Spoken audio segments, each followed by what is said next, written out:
Dream of the Red Chamber, Chapter 5. It starts with that central dynamic, the love triangle, basically. Right. At the start, Bao Yu and his cousin Lin Yu, they're like the golden couple.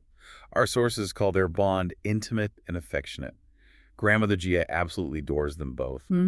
But even within that closeness, the text mentions these occasional flaws of seeking perfection. They're both incredibly sensitive, maybe a bit high-strung, always finding fault, With the world, with each other. And then into this intense little world walks Zhu Baoche. And she's often set up as Daiyu's complete opposite. The sources really highlight her social grace. They mention her enduring character, her beauty, of course, but crucially, her behavior is huada. Which means? Well, it translates to something like open-minded, easygoing. But the key part is conforming to the times. She fits in. She knows how to navigate the social world. And that contrast is just stark, isn't it? Daiyu is so inward-looking. She's described as isolated and self-exalted. Yeah, that phrase, mubuche, literally, eyes without lower dust. Like she feels she's above the common run of things, a total idealist. Finds the world a bit crude, maybe, while Bao Chai is the social butterfly. Totally. She greatly wins the hearts of the servants and young maidens, people just like her. She meets them on their level. And the effect on Daiyu is immediate. She starts feeling sullen and dissatisfied. That's the phrase, right? Exactly. It's this real, almost physical melancholy that stems directly from comparing herself to Bao Chai, that social comparison sting. And what's interesting is that Bao Chai seems completely oblivious. Yeah, the sources emphasize that. Completely unaware. She just doesn't operate on that same level of hypersensitivity as Daiyu. She doesn't have that tendency towards drama. So that really sets up the tragedy, doesn't it? You got these two fundamentally good people, but they represent such opposing ways of being. The poetic idealist versus the pragmatic conformist. And their coexistence is just inherently painful, especially for Daiyu. Okay, so you have this backdrop, this like simmering pot of teenage angst and jealousy brewing. And Bayu, who seems kind of clueless about these deeper undercurrents. Well, he's just tired after looking at plum blossoms over at the Ningfu residence. And Jia Rong's wife, Qin Shi, offers him a room to nap. A seemingly simple thing. But this moment, this choice of rooms, it lays out the entire moral structure of the book. It's incredible. It really is. The two rooms are like perfect opposites, representing two distinct paths. So the first room he's shown, it's all symbols of Confucian duty. Right, there's that painting, the burning lantern diagram, Ran Lu Tu. Yes, which is an old story, an allegory for studying hard, pursuing knowledge. Very proper. And the couplet on the wall hammers it home. Worldly affairs understood our knowledge, human relationships mastered our literature. It's basically the voice of the establishment, the state, the family, the whole imperial exam system. Master society, understand people, that's the highest calling. And Bayu's reaction. Instant rejection. He finds it completely unpleasant, hates it, tells them, quickly get out, quickly get out. Wow. So he flat out rejects that whole path. Study, duty, social climbing. Everything his family expects. Completely. And that single choice, you could argue, seals his fate. He's choosing to be an outsider right there. So he refuses the room of, let's call it, virtue and duty, and then he's led into Qinqi's private bedroom. And the shift is just immediate. It's all sensory. It's not about duty anymore. It's about feeling. The text says this fine, sweet fragrance immediately assaults the senses. Itio. Yeah, ba. Yeah, and he likes it, finds it good and fragrant. It makes him feel eye-drooping and bone-softening. It's effortless. Unlike duty, it's surrender. And the things in this room, they're drenched in history, but like doomed history. The painting is Haitang Spring Sleep Picture by Tang Bohu, beautiful women sleeping, suggesting fleeting, intoxicating beauty. And the couplet reinforces that. Tender chill locks the dream due to the cold spring. Fragrant air assaults the person as if it were wine. It's all about intoxication, vulnerability. But then there are the objects, these artifacts, each one linked to some famous figure associated with, well, ruinous passion. Right. You have Wu Zixin's mirror, the powerful empress. Flying Swallow's golden dish, another consort known for luxury and intrigue, links to imperial excess. And then there's that papaya, and Lucian's papaya. That one stands out. We kind of have to pause there. And Lucian, the general whose obsession with Yang Taizhen, the emperor's concubine, sparked a massive, devastating rebellion. One of the legendary beauties of China, Yang Taizhen. Exactly. And the papaya is mentioned because apparently and Lushan accidentally scratched her breast with it while they were playing around. It's this object that connects sensuality, intimacy, but also violence and political disaster. So the symbolism is just piled on. This room is decorated with things that scream. Passion leads to ruin. Pretty much. And Bayu walks in, rejects the room of sober Confucian duty, and basically embraces this room decorated with historical warnings of decadence, doomed love, and tragic entanglement. He chooses his path before the dream even properly begins. He really does. And with that choice made, he falls asleep, and he follows Chinchi, or a dream version of her, into this dreamscape. Described as vermilion rails, white stones, green trees, and clear creeks. Sounds beautiful, but maybe a bit artificial. Yeah, it has that quality, and he's instantly taken with it. He actually thinks he'd like to stay there forever. Specifically says he prefers it to being beaten by his parents and masters back in the real world. So he's actively seeking an escape from reality, from responsibility. Definitely. Yeah. And while he's there, wandering, he hears this song, a prophetic song. And it's just devastatingly beautiful, isn't it? Spring dream follows the clouds and scatters, falling flowers chase the water and flow, telling all the children, why must you seek idle sorrow? Wow, yeah. That's basically the whole novel in 4 lines. It tells us, first, all this youthful beauty, these relationships, they're temporary, they'll vanish like a dream, like flowers on the water. Ephemeral. And second, their suffering, their idle sorrow, it's kind of self-inflicted, or at least tied to their mortal state, yet somehow inevitable for them. And this leads him to the guide figure, the absolute key to this whole cosmic setup, the disillusionment fairy. And even where she lives tells you everything. Her abode is in the heaven of parting sorrow and the sea of pouring grief, the emotional landscape of the novel right there. So what's her job exactly? Her title, Disillusionment. Sounds helpful. Well, her title clarifies her cosmic role. She's the keeper of amorous debts, Feng Yuezai, and she oversees female resentment and male foolishness, Baiyum Yuan Nanchi. Okay, so she's like a celestial bookkeeper for bad romance. Sort of, but it's more active than that. The text says she visits the mortal world to spread infatuation. She's not necessarily helping them see clearly. She's part of the mechanism of entanglement. Ah, so Bayu and the others aren't just falling in love by chance. Exactly. This framing suggests they're fulfilling these, karmic obligations, paying back romantic debts from past lives, and the disillusionment fairy is making sure the accounts are settled, usually through suffering. That's heavy. Okay, so she guides him, and they arrive at the main entrance, the Taixu Illusory Land, Taisu Wanjing. And the couplet over this main gate, it's basically the philosophical thesis of the whole book. It blurs the line between the story and, the author talking directly to us. What does it say? When the false is taken for true, the true becomes false. When nothing is taken for something, something becomes nothing. Okay, unpack that. That's a lot. It's pure Buddhist and Taoist thinking, really. It's saying the world Baoyu experiences, the luxury, the beauty, the emotions, it's all temporary, illusory, false. So if you treat that illusion as the real deal, then you lose sight of actual reality, which in this philosophy is enlightenment, or maybe emptiness, nothingness. So clinging to the beautiful illusion means you make the truly real disappear for yourself. It establishes Bayu's world as fundamentally unreal. Got it. But the tour isn't over. There's another gate. Yes, the next gate is the Sea of Sin, Heaven of Love, Nie King King Kian. And this is where the problem expands beyond just Baoyu's personal choices. It becomes cosmic. What does the couplet here say? This one emphasizes how inescapable it all is. Great earth and high heaven, lament that ancient and modern love is never exhausted. Foolish boys and resentful girls, pity that the debts of romance are hard to repay. Wow.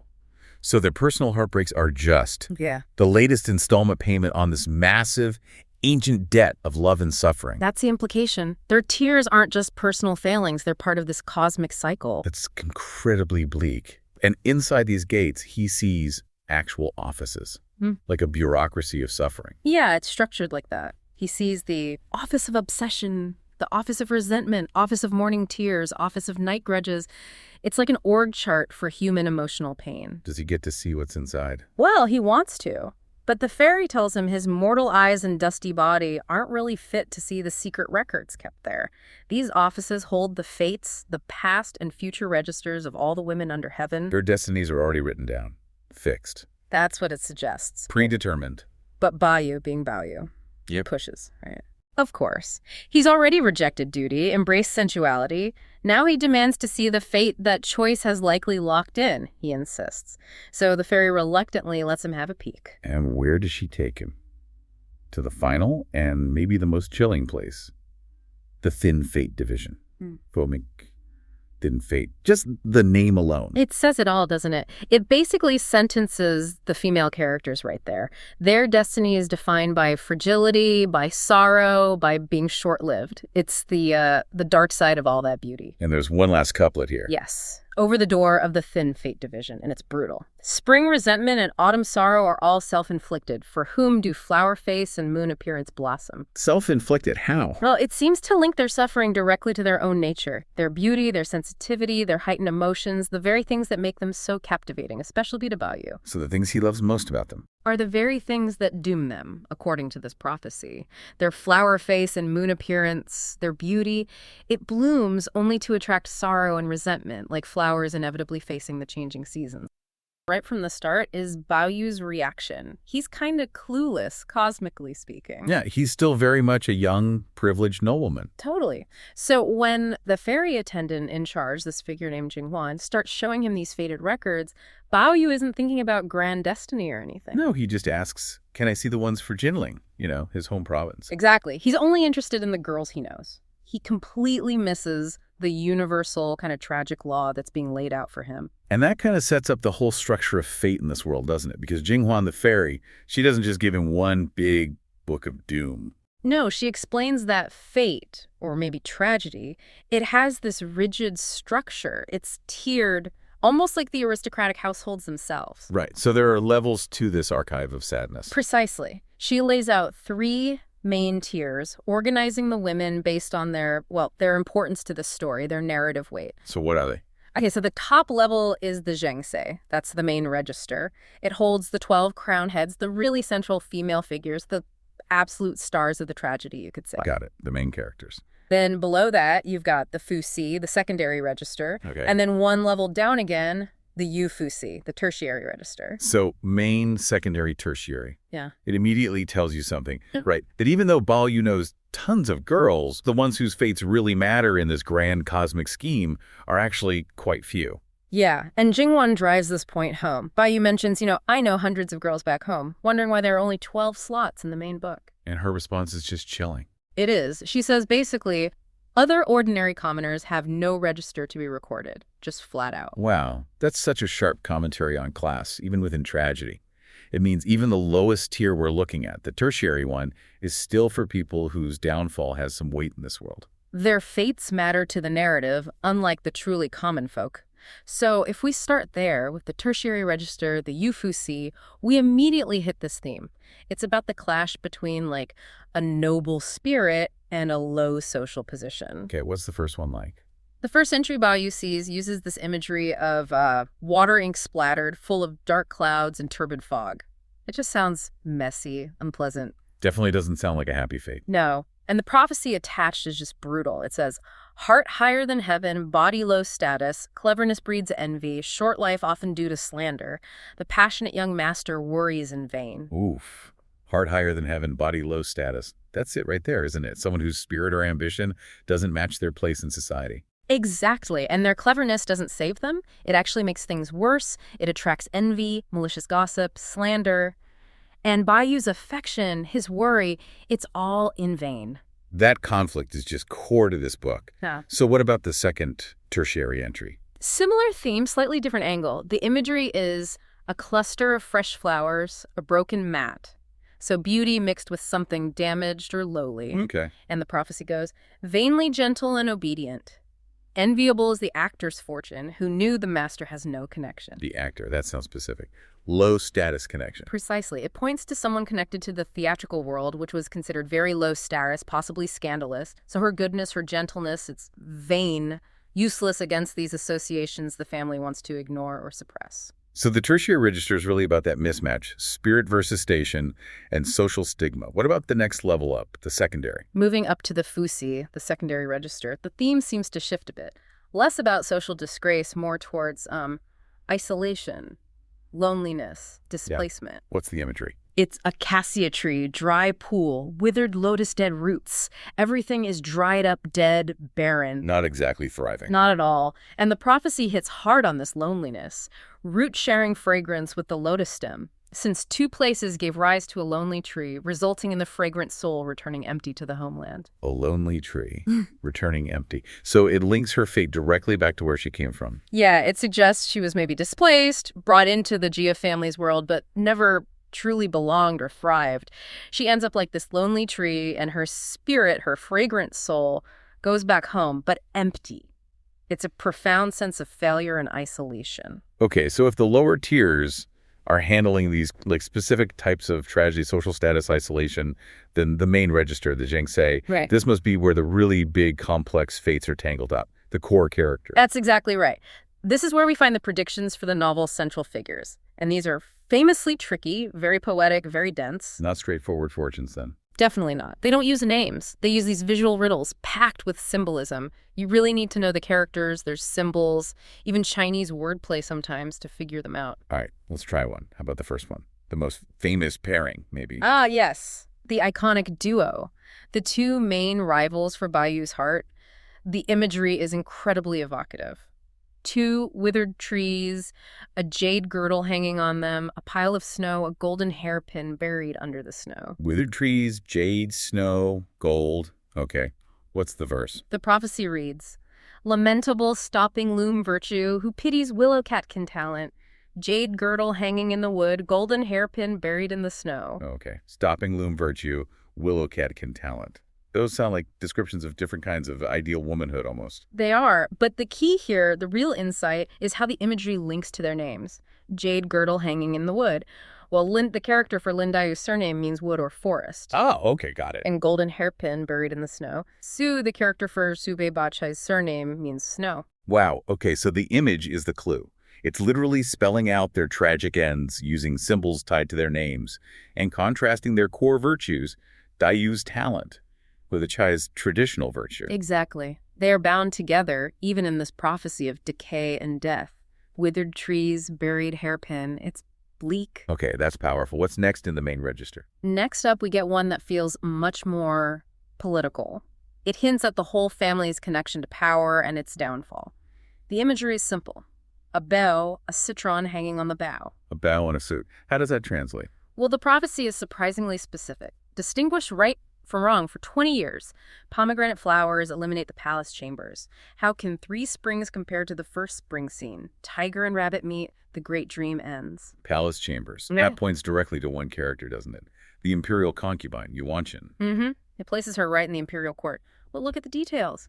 20 years. That sets a time frame. And tiger and rabbit meat. That sounds like zodiac signs. Exactly. It refers to the specific skillical year in the Chinese calendar when everything collapses. It's like an expiration date stamped on the family's prosperity, tied directly to her fate. That's incredibly precise. It raises that question again if it's all mapped out, right down to the year. Yeah. What's the point? That is the central tension, I think. We'll get back to the why behind the dream itself in a bit, but let's look at another fate first, one focused on transience, fleeting existence. Okay. The imagery is flying clouds, a bay of passing water. Very ephemeral. Sounds beautiful but sad. And the fate reflects that. It's about deep loneliness, starting right from childhood. Wealth and rank, what are they for? Parents died in infancy, gazing at the setting sun, Xiang River water flows, Chu clouds fly. Oh, wow. Orphaned young, despite wealth. And the ending feels like being swept away. Huh. The Xiang River, Chu clouds that evokes the south, a sense of wandering. Yes, a feeling of being adrift, disconnected, carried away by forces beyond her control, a profound sense of loss. Okay, one more from the main register. The last one we'll touch on here is maybe the most stark. It represents a complete rejection of the world Baiyu knows. The image is just an ancient temple. Inside a beauty is watching scriptures, sitting alone. The fate is right there in the picture. It is, and the verse confirms it. Seeing through the briefness of the spring scene, black robes replace former beauty, pitiable embroidered chamber noblewoman sleeping alone beside the ancient Buddha lamp. From noblewoman in embroidered chambers to a solitary life in a temple, black robes replacing fine silks. It's this powerful image of someone recognizing the The ultimate vanity of worldly life, of beauty, of everything the novel has shown us, and choosing monasticism instead. So we've seen this incredibly detailed hierarchical structure of fate in the registers, bleak stuff, but let's circle back to that why. Why is Jinghuan, the fairy, showing all this to Bayu? She even says she's worried about leaking heavenly secrets. Right, and the conversation Bayu has with her reveals the whole mission. It wasn't Bayu's idea, or even Jinghuan's really. It comes from the family ancestors. The spirits of the founding dukes, Ning and Rong.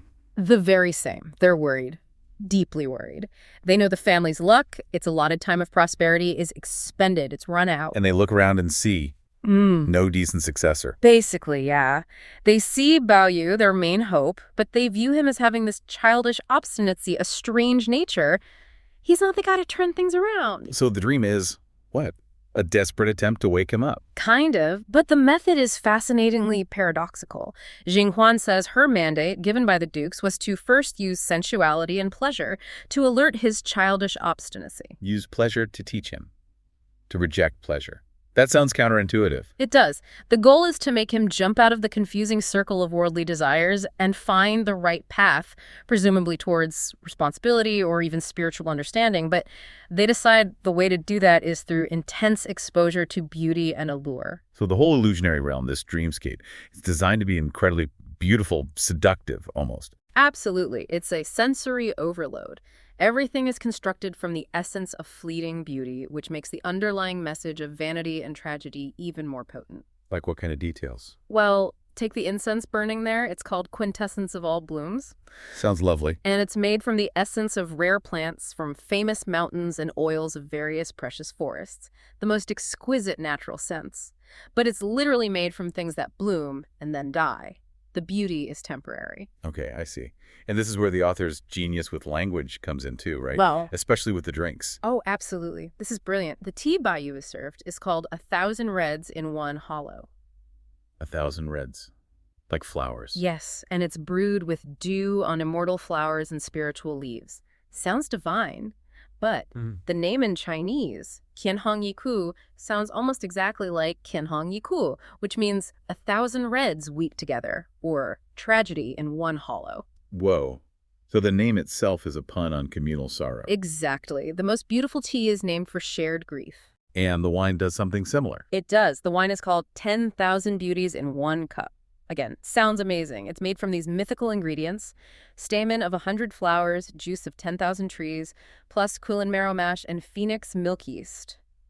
Pure fantasy luxury. Okay. Let me guess. The name is a pun. You got it. Wanyantong Bay, the wine's name, sounds identical to Wanyantong Bay, meaning 10,000 beauties share grief. So drinking the wine, consuming this ultimate beauty, is literally consuming shared sorrow. Precisely. It suggests beauty and tragedy aren't just linked. They might actually be the same thing in this philosophical outlook.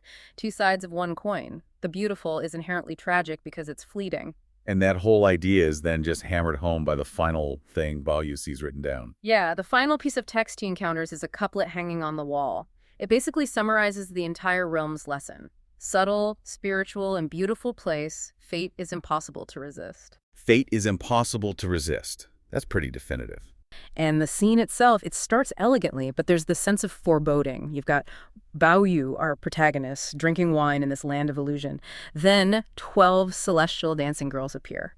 And our sources, thankfully, give us everything, every lyric, the philosophy behind it, the whole structure of this fated performance. These songs, the 12 songs of the Red Chamber, they act as this kind of sorrowful, allegorical blueprint, a blueprint for the lives and ultimately the ruin of pretty much every major female character in the Jia family. It's foundational. Fate laid bare, sung right to the person who can't stop it. What strikes me, though, is how the instructor, the goddess disenchantment, Jinghuan, she really makes a point of telling Baoyu this isn't entertainment. Why spell that out? That's critical, actually. It immediately signals how serious, how prophetically true this whole thing is. She's saying, look, these aren't your standard theater pieces. They don't follow the usual rules, you know, the Xingdian, Jingmo roles, hero, scholar, clown, all that. And they're not stuck in standard musical forms either. Yeah. By ditching those rules, it becomes this raw, spontaneous lament. It's not drama. It's destiny speaking directly. Pure emotion. Right, unfiltered. Exactly. And like you said, Jinwan sets this really crucial condition first. She tells Bao Yu he must read the manuscript, the lyrics, before he listens. That's fascinating. Why? Because if he doesn't engage intellectually first, the whole experience just becomes, as she puts it, like chewing wax, meaningless. Ah, so the understanding, the prophetic meaning, has to come first.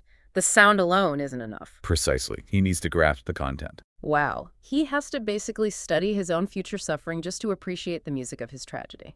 These aren't just poems, they are the condensed fates, the core wisdom for pretty much every major character. The author essentially spills the beans on the whole plot way before we're even a quarter of the way through. It's pretty bold, actually. There's no hiding the ball. It kicks off right away with the Uthi, the prelude, which asks this huge question. Back in the primordial chaos, who started this whole passion thing? Who planted that seed? And the answer it gives, bam, sets the stage for everything. Yeah. It's all down to the sheer intensity of passion, this obsession with love, with beauty, with connection. And that intensity has consequences. Huge ones. The prelude spells it out. The end result of all this is grieving for gold and mourning for jade, Bao Chai and Dayu. It tells us straight up, this is a tragedy built on these karmic love debts and our attachment to, well, everything. So if that's the foundation, this overwhelming karmic debt of love, let's look at how the prophecies structure that core emotional storm, the one that really tears the family apart from the inside. Yeah, let's get into that first major collision of fates. It's captured so perfectly in the song Orit, which translates to something like life's misfortune or a lifetime's error. And this really lays out the novel's central dilemma, doesn't it? This pull between what society says is a good match and what your soul, maybe, is actually connected to. It does. It contrasts the two big paths for Bao Yu.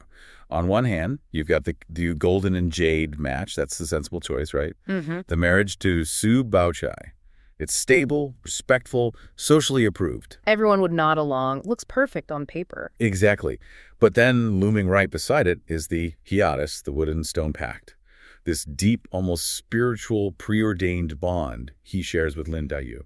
The song calls her the Yu Yuashu. Which is such beautiful imagery, the lonely fairy from the secluded woods. It captures her otherworldliness. It really does. And the tragic irony hits you immediately. The song notes that the marriage with Bao Chai actually achieves, that old image of perfect marital harmony, raising the tray respectfully. It works on that level. So it's a successful marriage by all outward appearances. Right. But even in that success, Bao Yu feels this profound, this deep, unresolved feeling, like a constant low-level resentment or just discontent. You did the right thing, got the approval, but your heart's still stuck somewhere else. With Dayu. Wow. So you can have respect and still feel completely empty. That's the tragedy of it. And that feeling, that emptiness, just flows straight into the very next song, Vain Regret or Futile Frowning. Okay, so if the first song was about the wrong choice maybe being made despite appearances. This one's about the right connection, the fated one, that just can't find its footing in the real world. It paints Dayu and Bao Yu as these cosmic soulmates. She's the Pohu, this flower from paradise. And he's the Tie, the flawless jade, perfect compliments. Destined to meet, you feel it, but also somehow destined to fail. And the song just lays that paradox bare, doesn't it? That agonizing question. So, si fais-je? Exactly. If there wasn't some deep, strange destiny, why on earth did they even cross paths in this life? But, okay, if there is this destiny, why does everything they hope for, everything they feel, just evaporate? It's brutal.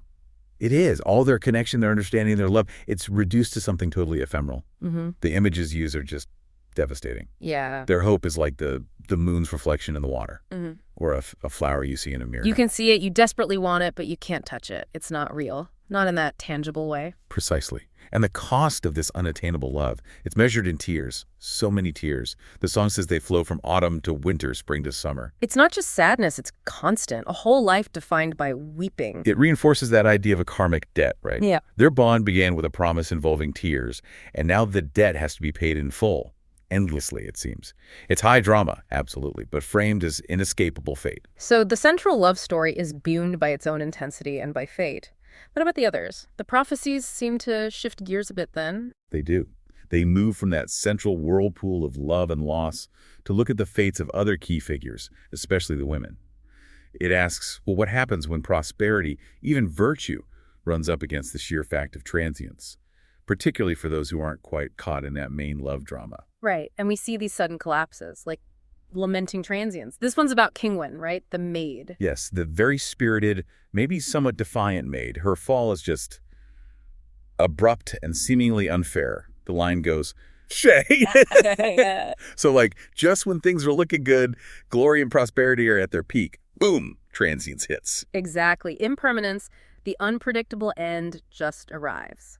No warning, she's exiled, dies young. Everything she had, it's all thrown away in an instant. And that theme of separation, of being forced away, carries into the next one too. Separated kin. This is about Tanchun, the really capable sister. Yeah, the practical, intelligent one. Her fate isn't death, but exile of a different kind.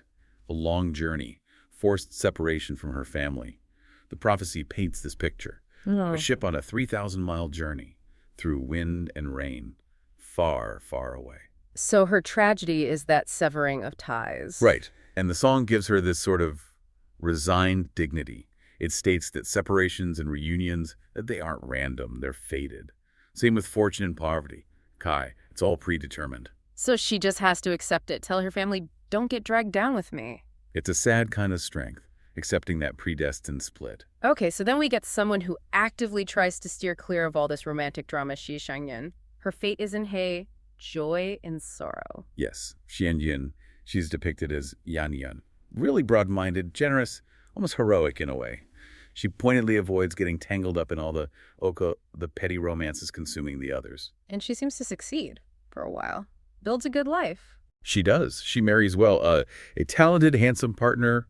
It seems like she's overcome her difficult upbringing, achieved stability, maybe even something lasting. But the prophecy says no. Nope. Even that carefully built, virtuous life isn't immune. It just dissolves abruptly. Yeah. Like clouds dispersing, like a river drying up. Gone. And the explanation for why is pretty chilling. It is. The author just says this collapse is it's just the natural rhythm of growth and decay in the mortal world. Yeah. Basically, nothing lasts. Your virtue, your planning, it doesn't shield you from the cycle. Wow. Okay. That's bleak. And then, maybe the bleakest of all, Miaoyu the nun, intolerable to the world. Ah, Miaoyu. Yes, her prophecy is, I think, philosophically the most challenging one in the set. It really bothered me, too, because you expect purity and detachment to be, well, rewarded in some way. But Miaoyu is described as having this incredible talent, this deep purity, like an orchid, talent like a celestial being. Exactly. She's too good, too pure. And that, paradoxically, is her downfall. The world can't handle it. It flips the script on merit. The song says it outright. If you're too eminent, people get jealous. If you're too pure, the world finds you suspect, dislikes you. Her very perfection becomes her flaw in the eyes of a flawed world. It's not a moral failing on her part. It's an aesthetic one, almost. She stands out too much. And the result is horrific. Her Ensa, that flawless white jade purity, gets trapped in the mud. She's defiled, ruined. Destroyed, degraded, leading to this incredibly lonely, awful end. The image is an old woman, alone in a desolate temple with just a single dim lamp. So the message is, in this world, even perfection is a dangerous liability. That seems to be what the author's suggesting. It's a deeply pessimistic take on the nature of the dusty realm. Okay, so we've seen destructive passion leading to sorrow. We've seen virtue and avoidance still end in transience or even degradation. What's the third angle the prophecies cover? Well, alongside passion and purity, there's the path of cold, hard calculation, trying to control the world through cleverness and maneuvering. Ah, right. And that brings us straight to Wang Shifeng, doesn't it? And the song Burden of Cleverness, or Destroyed by Cleverness. Absolutely. This is her story. She's the brilliant manager, sharp, effective, maybe ruthless. She runs the household, juggles the finances, plays the political games. She seems totally in control. She thinks she is. But her prophecy is the ultimate cautionary tale against trying to outsmart fate, trying to game the system. She calculated every mechanism too cleverly. Only to miscalculate her own life's end. All her scheming, all her intricate plans ultimately turned back on her. And the collapse, when it comes, isn't subtle. Not at all. The image is incredibly dramatic. Ah, Like a huge mansion suddenly thunderously collapsing. All that effort, all that accumulated power and wealth, just gone. Her own cleverness became the very thing that brought it all crashing down. phew. Okay. But it's not all doom and gloom, is it? There's a glimmer of something else after Shifeng's fall. That's true. The sources offer a counterpoint, a crucial one, in Siyue leaving remaining blessings. This concerns Shifeng's daughter, Kyoji. Right, so how does that work? This song really emphasizes the idea of lingering karma, but positive karma. Specifically, it points to the virtue of Kyoji's grandmother, Lady Wang Si. She accumulated hidden merit through good deeds. And that protects the daughter later on. Yes. Despite the family's utter collapse, she unexpectedly encounters a benefactor, someone who helps her. The song implies this is a direct result of those past good deeds, a kind of karmic inheritance. So it's like a moral footnote to the disaster. Pretty much. And it comes with a sharp warning against those who do betray ties for gain. It mentions the cruel uncles and brothers who prioritize money over family. The message is, the structure might fall, but basic human decency still matters for who maybe crawls out of the wreckage. Okay, that makes sense. But then reality bites back again pretty quickly with the next one. Church, late youth. Yeah, this one focuses on the three sisters who achieved high status through marriage or position: Yuan Shun, the imperial concubine, Ying Chen, and Xu Chun. It's all about how fast time slips away. How quickly that beautiful youth is gone. They reached the top, didn't they? Gold seals, fancy robes, imperial favor for Yuan Chun. The absolute pinnacle of worldly success. But the prophecy delivers the cold truth. All that status, sure show. It can't stave off impermanence, it can't buy you more time, it can't stop fate. So what's the point of it all then? According to this, it ends up being just an empty name for future generations to maybe remember or respect. Their grand journey, like everyone else's, leads towards the dim, gloomy road to the underworld. Status is just another illusion. Okay, so we're closing in on the final summary here. The prophecies seem to circle back to the root cause. Exactly. We get the end of good deeds, or maybe the end of the good times, and it delivers the final verdict on why the whole magnificent Jia family enterprise collapses. And the reason is? Stark and direct. Being skilled in charm, possessing moon-like beauty, that is the root cause of the family's ruin. Wow. So it comes back to beauty and passion again. Fundamentally, yes. It hammers home that central theme one last time. All the past karma, all the downfall, ultimately stems from qing, from passion, from emotional entanglement, from that initial seed of love debt. Which leads us to the grand finale, the last prophetic piece. The birds exhausted, entering the forest. This is it. The final accounting. The moment the cosmic scales are balanced, all the debts are finally settled. Everything that happened, the song stresses, was yay. It was all predetermined, set in stone from the beginning. So after all that chaos, what's left? What are the options for the survivors? Only two paths remain, really. There are those the ones who truly see through the illusions, the illusion of love, status, wealth, even purity. They retreat into emptiness, into detachment, usually becoming monks or nuns. And the others? The others are the Tai, those still obsessed, still caught up in the passions and attachments of the world. And for them, they just waste their lives, throw them away in vain pursuit of illusions. And the final image the prophecy leaves us with? It's unforgettable. Utterly. It foreshadows the very end of the novel. The world, after all the drama, all the color, all the noise, just resolves into this stark, empty landscape. A vast, clean, white expanse. Everything wiped clean. Emptiness. But now, here's that profound irony we touched on earlier, the thing that bridges us to the next part. Bao Yu has just heard all of this. His future, the futures of all these women, laid bare. What's his reaction? He completely misses the point. It's almost unbelievable. Despite the poetry, the specific images, fading lamps, wolves, endless tears, he finds the actual content scattered and baseless. Oh, he hears the music. He hears the sound. He notes it's incredibly sorrowful, powerful enough to consume the soul and intoxicate the spirit. He appreciates the artistry of the sadness. But dismisses the actual message, the tragic meaning of the fate it describes. Rejects it entirely. It's this fundamental failure of vision, really. And that's what makes Jing Huan change tack. Exactly. That failure prompts her to pivot the whole conversation. She confronts him directly right after the songs, moves from the external prophecies to his internal nature, and she calls him the ancient and modern first lustful person, Di Yin Ren. Okay, this is where the text gets really radical, because lustful person immediately makes you think of, well, traditional vice. But Jinghuan shoots that down. She does. She offers this critical, really profound distinction. First, she describes physical lust, Pifu Yunlan. Okay, what's that? That's the base kind, focusing only on looks, endless flirting, just wanting to possess beautiful women physically. Jinghuan dismisses this as the behavior of stupid beings. It's common garden variety stuff. Right, and Bao Yu is the opposite. Yes. His defining trait is intentional lust, yin. This is described as his unique segment of infatuation, Jing. It's presented as a spiritual state, something that has to be understood by the heart, not just spoken about. It's this innate, pure, profound empathy, a spiritual connection to women that goes way beyond the physical. It's his ability to really get them, to connect with their inner lives. That's it, precisely. Okay, but if this intentional lust is basically pure empathy, why is it still called lust? And why is it apparently so dangerous that a goddess needs to step in? Isn't being the good friend to the girls a good thing? Jinghuan actually acknowledges that benefit. Yeah. She confirms, yes, this empathy makes him a beloved confidant in the inner chambers. However, she gives this dire warning about how it plays out in the real world. In the social world, the Shidao, the world of men, politics, practical stuff, he'll be seen as outdated and strange.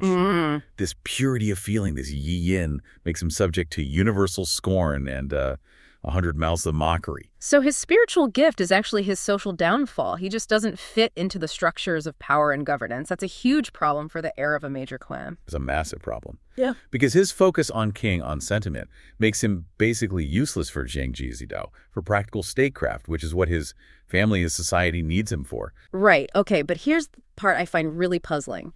If the problem is fundamentally spiritual, this mismatch between his empathy and practical demands, why does Jinghuan use a physical solution?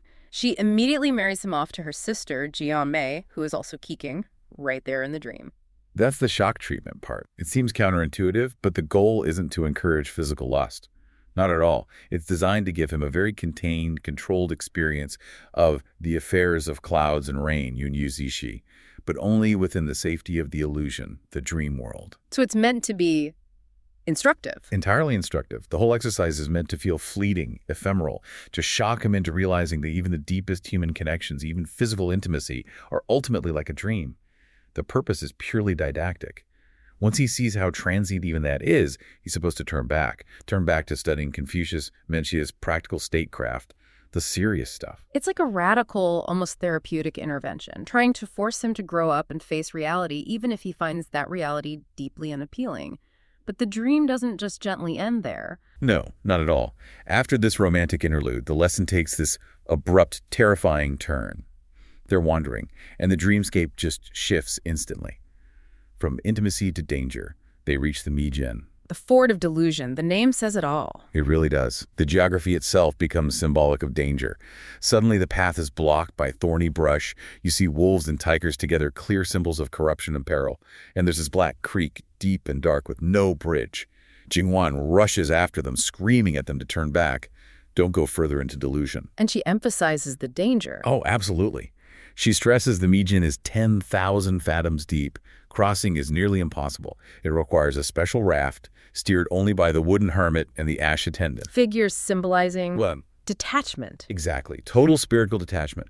Non-attachment to the material world, to illusion. It represents the point of no return for anyone still caught up in worldly delusions. But the lesson gets cut short. The climax hits before he can process it. Right.